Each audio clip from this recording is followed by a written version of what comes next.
आपको ज़्यादा नहीं, अब से 6 महीने पहले की एक बात बताऊंगा। जो कोर्ट के निर्णय तक हमारे जनजातीय समाज ने इस लड़ाई को लड़ा है।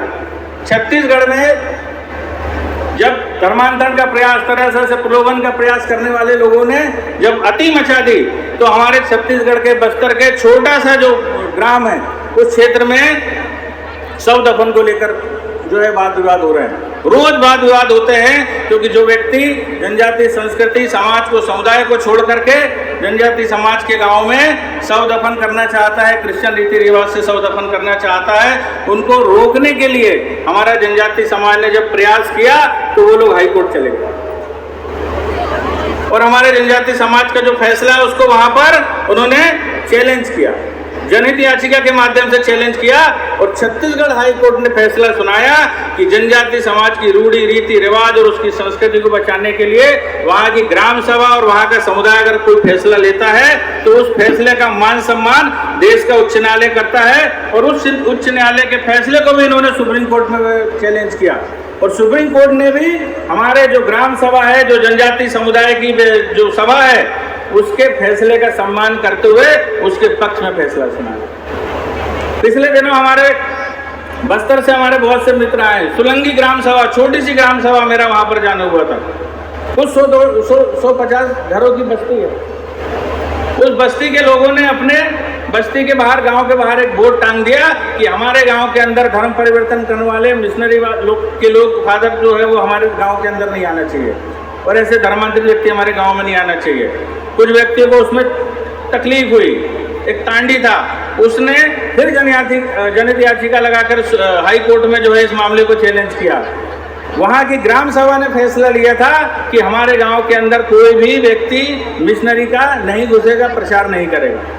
हाई कोर्ट ने फैसला सुनाया कि ग्राम सभा का मुख्य काम यह है कि हमारे वनवासी समाज, हमारे जनजातीय समाज की संस्कृति, रूढ़ी रीति रिवाज, उसकी परंपरा का बचाव करना।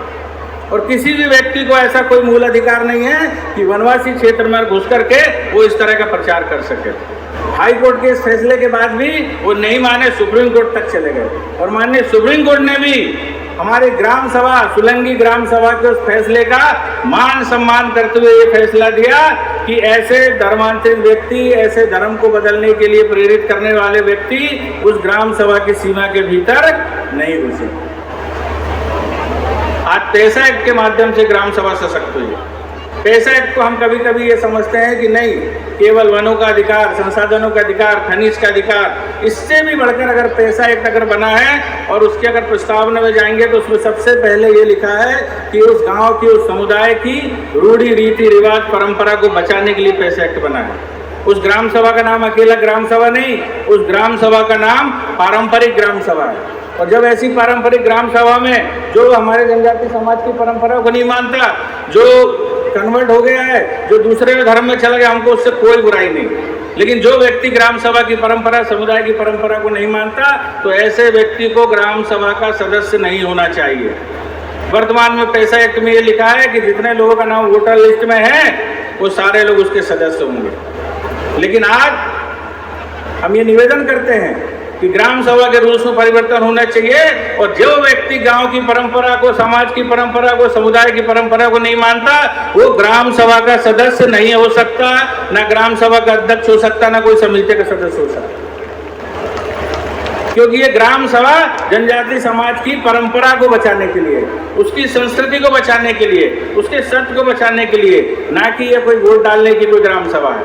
ये ग्राम सभा समाज को बचाने के लिए पैसा एक्ट जो है बनाया गया। तो ऐसे पैसा एक्ट में भी ये परिवर्तन होना चाहिए। इसके अलावा अभी लेटेस्ट में 2 बड़े निर्णय आए। अभी 2 दिन पहले मेघालय हाई कोर्ट ने एक निर्णय दिया। मेघालय में हमारी खासी जनजाति के सदस्य रहते हैं। खासी जनजाति की वर्ष में एक बहुत बड़ी पूजा होती, पवित्र पूजा होती है। और PIL के माध्यम से फिर वहां धर्मांतरित व्यक्तियों ने प्रयास किया कि हमको भी इस पूजा में शामिल होने का अधिकार है, नहीं तो हमारे आर्टिकल 14, 15 और 18, 19 के अधिकार खत्म हो जाएंगे। हाई कोर्ट में मामला गया। हाईकोर्ट के जज साहब ने दोनों पक्षों को सुना और उन्होंने कहा ये जो पूजा पाठ है, ये जो खासी जनजाति की जो पद्धति है, इस पद्धति को धर्मांतरित व्यक्ति अगर उसमें शामिल होता तो वो पद्धति अपवित्र हो जाएगी। और माननीय हाईकोर्ट ने 2 दिन पहले ये फैसला दिया कि ऐसी पूजा पद्धति में धर्मांतरित व्यक्ति शामिल नहीं होगा। निरंतर उच्च न्यायालय और सुप्रीम कोर्ट हमारे पक्ष में फैसला दे रहा है।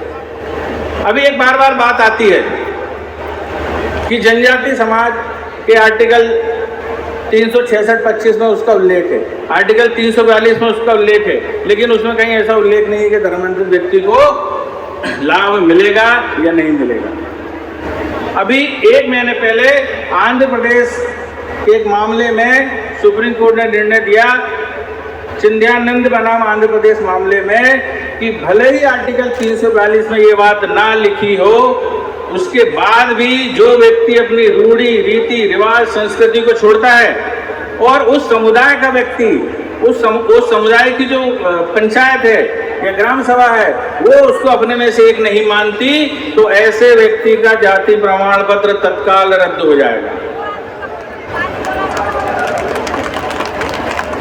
माधुरी पाटिल वर्सेस महाराष्ट्र राज्य का एक निर्णय है। माधुरी पाटिल जो है एक महादेव कोली, हमारे पीवी जनजाति है, लेकिन वो महादेव कोली नहीं, कोली जनजाति का है, कोली समाज की थी, और उसने फर्जी जाति प्रमाण पत्र बना लिया और ये मामला